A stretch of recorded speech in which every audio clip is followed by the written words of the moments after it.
ध्वज देशाचा सन्मानाने रोविला हो अटके पार, या प्रगल्भ भारत भूमीचे हो भूनी शिल्पकार. ध्वज देशाचा सन्मानाने रोविला हो अटके पार, या प्रगल्भ भारत भूमीचे हो भूनी शिल्पकार. या सशक्त राष्ट्राची गेली हो पायभरणी, तर सुजलाम सुफलाम भूमी ही पावन जगण्यासाठी.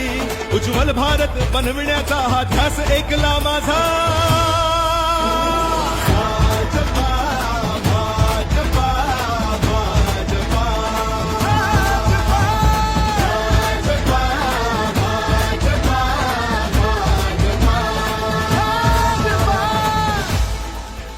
राष्ट्र प्रथम, त्यानंतर पक्ष आणि त्यानंतर स्वतः अशी विचारधारा सांगणारे भारतीय जनता पार्टी आणि त्या विचारधारामध्ये काम करणारे आमच्यासारखे छोटे छोटे आम्ही सर्व कार्यकर्ते.